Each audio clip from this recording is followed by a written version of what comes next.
Hi again, and welcome to another episode of the Government Transformation Show, the podcast for public sector changemakers. Delighted to say that joining me today is Mike Hoare, who is Chief Digital Officer for the public sector at Fujitsu. We're going to run the rule over digital services, data, interoperability, and how those combine together to create new experiences, new ways of working, and new outcomes for citizens. A really big topic that Mike's also going to join us for at the Government Transformation Summit on the 22nd of September, when he'll be hosting a discussion table around that interoperability piece. Loads to get into in this fantastic topic, so let's jump into the conversation right now. So, Mike, welcome to the Government Transformation Show. Great to have you joining us today for a conversation. Thank you. I'm really glad to be here. And thanks to the GovX show to give us the opportunity to discuss our thoughts prior to the Government Transformation Summit in September. Yeah, it's coming on fast, and it's shaping up to be a fantastic day. And I think what we're looking to do is really understand where you're looking to take those conversations, and also where you and Fujitsu are kind of currently placed in terms of how you're working with the public sector, but also some of the big issues you're hearing, what are the conversations you're having. It's an incredible time to be involved in digital transformation, digital services in the public sector, which is great, but there's a lot to unpack. Yeah, so happy to talk about that. Yeah. So really, firstly, it's a bit of context. Fujitsu's been a huge strategic supplier of for government over, I think it's probably over 50 years now. Not all by me, by the way, we've been a real partner there for a long time, and probably traditionally Fujitsu is very much known as from the infrastructure services side, working in hybrid workplace services, cloud, hybrid IT, partnering with Microsoft, AWS, and ServiceNow, I mentioned some of them, but some of the other things as well. We do a lot of digital transformation services using Agile, DevOps, DevSecOps, application services, cybersecurity, as well as some of the more recent stuff that we're doing around cognitive and advanced technologies, such as AI, automation, quantum-like computing. So, with regard to your question around how we're working with public sector organisations, from my perspective, we try and work very collaboratively with our customers to build a really deep understanding of the challenges that they face, so that we can co-create those solutions to those challenges through design thinking, making sure we're bringing together the right experts and the right innovation to build a long-term and trusted relationship with our partners within the government sector. So that's how we really want to, and that's how I want to engage with our public sector organisations, is to get that close understanding. Paul Patterson talks about customer intimacy, and unless you understand the customer and the end user that they're providing services for, it's very difficult to come up with innovative and challenging solutions which help the government move towards that digital transformation and that citizen-centric approach. It's interesting. Yeah, I mean, we hear it so often now, is that the nature of partnerships in the public sector, whether that's public, private, solution provider, vendor, whatever it is, it's changed. It has to change. It can't be, here's our product, this is it, take it or leave it. It's much more collaborative. It's much more iterative. It's about, okay, what's the context of your challenges? Very much so. Long gone are the days, now we have blockchain and various other things like that, but I wouldn't go into a customer and go, have I got the blockchain for you? It's just they don't know the reason why that they would want blockchain. What is it actually achieving? What's it giving as an outcome? So really you need to understand that customer direction and the customer intimacy and the business challenges, to then look at what the portfolio that we provide, and also our partners, because it's not just us that will be able to provide those services, it's how do we bring the best of that ecosystem. And I know it's a very strong undercurrent for government, is ensuring that we diversify and get SMEs in to bring that fresh thinking and fresh talent. So that's what we're doing as well. Yeah. So it's very much changing the way that we interact with government. Yeah, and I think a lot of organizations are changing that legacy, perception of what's Fujitsu, what's that name mean to people in the public sector. Are you conscious of how that changes and how you're sort of working to alter that? Absolutely, and because it's a benefit having such a long-term relationship with government organisations, but also it can be it can also constrain the thinking around what we can do. As I always say, it's really difficult to change the perception of who you are to someone who thinks they know you so well for the services that you've been delivering to them.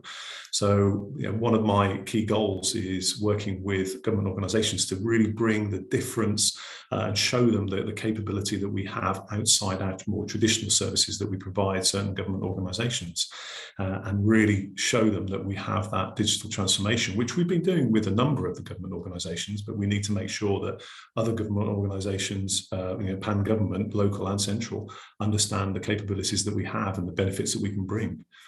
Yeah. So let's start to look around what's out there. Okay, we see so many different levels of maturity, capability, and so on, particularly in sort of digital services, digital service design and execution. You're, I suppose, privy to a number of conversations and working with different organizations. So maybe you can have that kind of pan public sector view. And it may be also a bit unfair for me to say, well, what's it like as a sweeping generalization, but I'm going to ask it anyway. So when you look out there, when you're looking at current and future digital services in the public, what are you seeing in terms of the ideas, challenges, themes? What bubbles up more often than not? I think there is an absolute appetite and will to really change the citizen and business interaction with government and government organisations. And I can see, in my view, government being almost invisible in the background of interactions with citizens of the UK and businesses of the UK. And what I really mean by that is that it's easy to consume the government facilities and services that government provide. You don't have to go onto the internet or fill out many forms or search for what you're entitled to or what you can get. Based on that open interaction between the citizens and the government organisations, that you have a service which gives you presents you with what you are eligible for given your circumstances and current position. So it becomes easy to consume. You don't realise that you're talking to HMRC, Home Office, DVLA, local government components. It's a seamless interaction that's digitally centred around the individual and that centric facility. I mean, it's been said many times, but the idea that a member of the public should either know or care about the distinctions between different government agencies, who's providing what service, which Whitehall front door they should be knocking on to get it done, it seems kind of ludicrous. And yet historically these kind of ivory towers have existed, so we've kind of just about got to the point now where that's been broken down, would you say?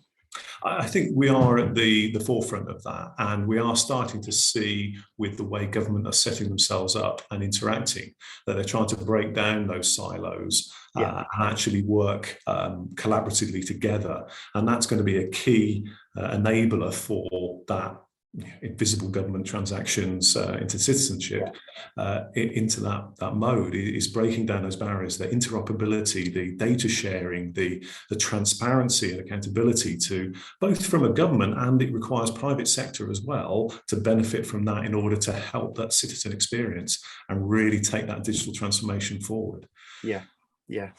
So as we've run the rule a little bit over where we've got to, and I think you're right. A lot of progress has been made. Things are in a much better shape than they have been. So in terms of starting to make those changes happen, or continuing to make change happen, I know you've sort of got some thoughts around, I guess, the balance between infrastructure, which is a key. You've got to build on the right foundations, but then also service design and delivery, and kind of being iterative and working in the right ways based upon whatever platform you've created. So how do you see that balance between the two? What's good look like, maybe? So I think we're moving towards more of a commodity consumption base from the infrastructure. As long as you put your foundation capabilities in place, for all those, the core infrastructure components. Most government departments, when I talk to the clients and the government conversations now, is they see infrastructure as a commodity. I don't care where it sits, how it sits. All I care about is, do I have access to the business applications and the data? The data could be a very key aspect of that in order for me to perform the processes and the outcomes that I need to. So as long as you've got the foundation pieces in place, the ability to work quickly. And we saw that in the pandemic and the way the government responded with regards to the COVID schemes, the furlough schemes, the Eat Out to Help Out, the self-employed income support schemes, the bounce back loans. They were done in a completely different way to a traditional government engagement, getting the policymakers, the business owners, the cabinet ministers and various people and the IT teams all together and working in an iterative way to get something out quickly for the citizens and the well-being of the UK, I think has really accelerated that way of working going forward, regardless of whether it sits on X infrastructure or Y infrastructure. It's the way of working and really driving that agile way of working to get that service up and running that is key to the criticality of the UK businesses and the UK citizens. And do you get the sense that I mean, it was an enforced change and changing culture, changing process? Do you get a sense that still continuing? You know, there's always the danger that we slip back into old habits, but what's your sense? I think it was a particular time which forced that change in culture and attitude. And I think a number of government departments have embraced that further. We're seeing a lot more requests now for resource augmentation, where teams are coming in to provide outcomes for, whether it be Home Office, whether it be HMRC, whether it be DEFRA, DERA, etc. And that very much, instead of milestone-based outcomes, it's can we get a service out quicker? And I know it's a very similar model to if you've got your Apple or Android phone and you've got applications, you get notifications of there's a new app ready, new app ready, new app ready. That's the sort of model and mindset that I think government are trying to get towards now, where they have quick releases and additional functionality, additional features, and embracing that method. So it's, as you say, we're at the start of that, and the pandemic did cause us to change in that way very quickly, and some are moving quicker than others. But I think that's a trajectory that all government departments will move towards in the future and be more comfortable. I think that's the key pieces. At the moment, some of them aren't necessarily comfortable in doing that, but they're moving towards it in that direction, which is good news. Yeah, it really is. And with one eye on the future, and also thinking back on a couple of sort of technology you mentioned up top in the episode, you mentioned cognitive and advanced technologies like AI, and the references are numerous, but really starting to understand what they're meaning in reality. Where is it being deployed? And the examples where actually it's actually making a difference. Ooh. What can we come up with there? Well, recently at London Tech Week last month, we announced our Centre for Cognitive and Advanced Technologies, which we're looking at really working together with government and also other organisations to really stretch the boundaries of what is possible. And within that centre and within that capability, we've got things such as our neuro-symbolic AI, which is looking at how we make better decisions with the information we've got presented, but also we've got our digital annealer, which some organisations or some government organisations may not have heard of, but it's a sort of quantum-like computing capability chip, which does different computational calculations very quickly in what traditional computers could not even compute in years. So that has actually been used in the Space Agency. We've been working with the Japanese space agencies for a long time, and some of the examples there around space debris, for example. We've been responsible for some of the software and the exploratory pieces for, I think it was Hayabusa spacecraft, which was launched over 7 years ago, which is looking at analysing the space debris which sits in the atmosphere out there, of how it can work out how to control that and how to computational calculations around what's the best journey in order to avoid that based on some of the speed that this debris is going at. So it really is changing the mindset and changing the way of working. Also, some of the work that we've been doing on the pandemic elements, where we've got Fujitsu has Fukaku, which is, I think it still is, I don't know, it's always a race, still the fastest computer in the world. We gave that out to the ability to use and consume that to pharmaceutical organizations to speed up the process for creation of the vaccines. So that was a massive capability that we've produced and helped with society and helped with the whole global epidemic, as well as looking at the tidal waves and tsunami pieces in Japan around using those computational pieces. So this, what people think as technology, which is far down the road, it is being consumed and used in certain areas. And that's one of the things I want to try and bring into the public sector component, is how can we use some of this advanced technology to benefit the transformational exercises which government organizations are going through at the moment. Yeah, sounds great. And I think it's encouraging to hear that the technology is there and it's kind of heading for the public sector. But of course, there's kind of foundations to this. And if I reach for my data bingo card of cliches, rubbish in, rubbish out is one of the first ones that comes to mind in terms of our kind of data processes, which kind of leads us back to that point of, okay, you need to have data strategy, you need to be collecting the right way, you need to have hygiene, all of those things around it. So let's look at those foundations for a minute if we can. What does a good data strategy look like? Good data strategy. I'll give you 3 minutes. Oh, wow. So from a data's perspective, data is key to all government departments, not only government departments, but private sector as well. And we've seen huge, vast amounts of increase in data over the, typically over the last 10 years or so. But if we look at the value or the tangible assets of an organization back in 1975, 1980, over 80% of the tangible asset was a physical asset. Now, in today's world, 90% of the value of an organization, whether it be public or private sector, is around data, IP, brand, reputation, and trust. So data is at the heart of everything these days.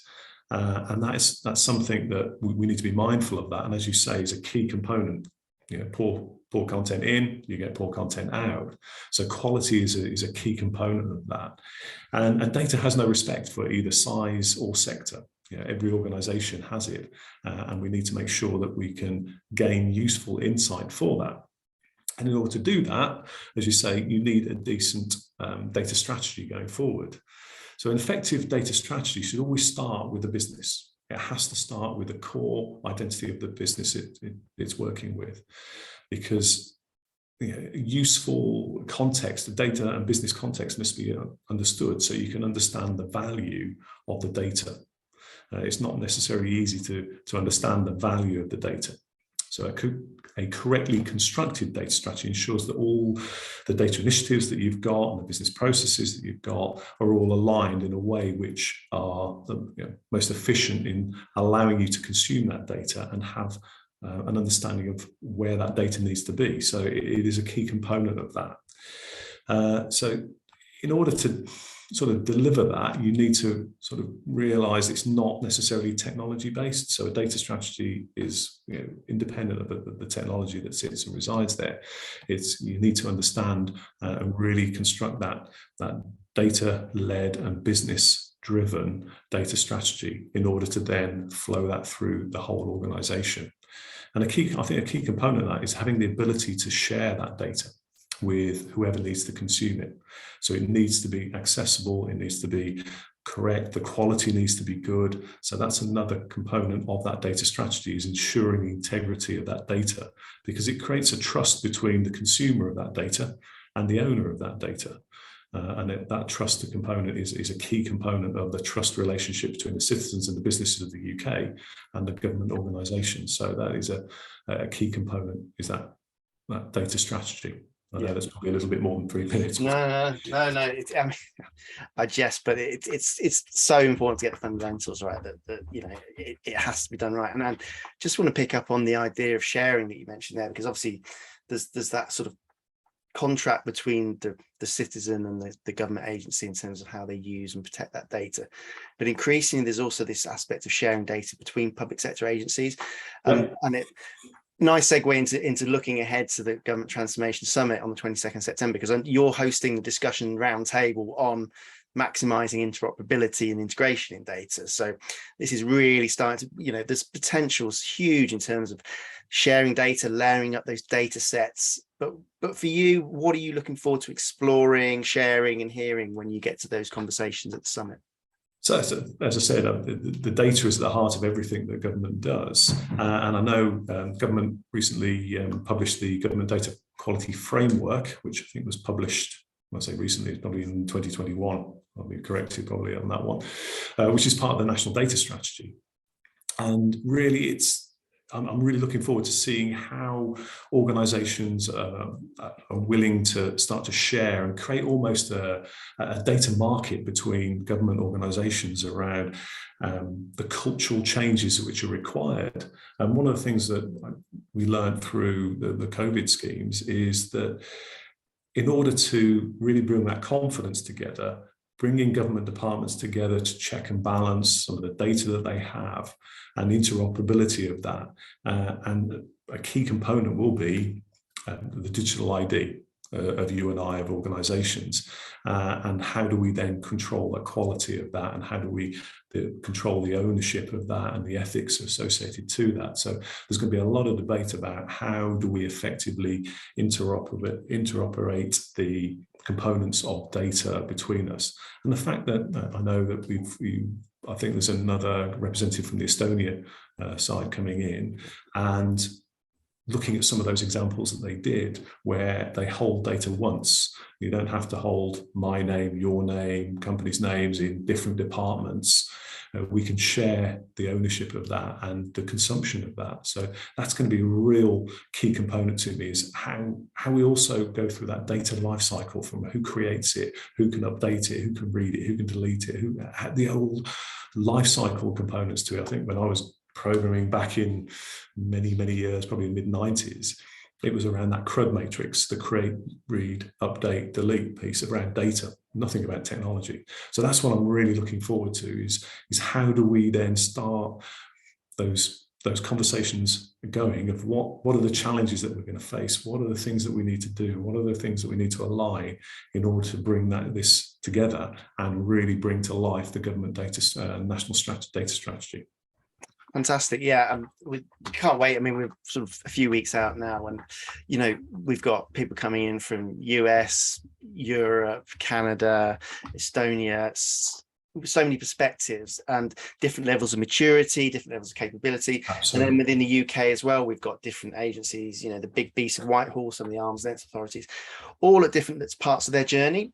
But I think most of the people in that room will come to this issue with the idea of, yes, we want to do it. Yes, we want to do more, but let's talk about how we can collaborate on it. So there's no better place to do it than getting people around the table. Yeah, and it's not easy. It's not an easy challenge. If it was, we'd have done it many years ago. This is something which, it's not that government are short of data. They have huge amounts of data. It's just how do we use it effectively to do the things that government departments need to support the citizen engagement. And get that trust model. That trust model is going to be key. Estonia seemed to have got that trust relationship perfectly well with the citizens and the businesses of Estonia and the Estonian government organisations. They trust each other implicitly, and that's something that we need to take into consideration when we start to share data across government organisations to the benefit of the citizens and the businesses of the UK. Absolutely, amen to that. So we're looking forward to and counting down the days now to the summit. Can't wait to have you join us, drill into some of these big topics that really can make a huge difference, both to the way government functions, but also those outcomes for citizens, which is at the end of the day is what it's all about. So look forward to hosting you then, Mike. But in the meantime, probably draw to a close. But just want to say thanks so much for joining us for the episode. Yeah, thanks, Tim. I'm really pleased that we'll be coming over in September, and really looking forward to it. And thanks for today. It's been really good. Our pleasure. See you soon. See you soon. Bye. So there we have it. Thanks to Mike for joining me again for that conversation. Great to see how interoperability and data are transforming digital services and the way government functions as well. As we mentioned, Mike's going to join us as a co-host for our discussion table on data interoperability at the Government Transformation Summit, which happens on the 22nd of September at Church House in Westminster. That event is 150 senior DDAT leaders coming together to discuss what's working, what's not working, and explore collaborative solutions to some of the biggest challenges in government transformation. One not to be missed, and if you're interested in joining, I'll put a link to get your registration place going in the show notes accompanying this episode. That's about it for now, but we'll be back soon with another conversation with a public sector changemaker. Until then, goodbye.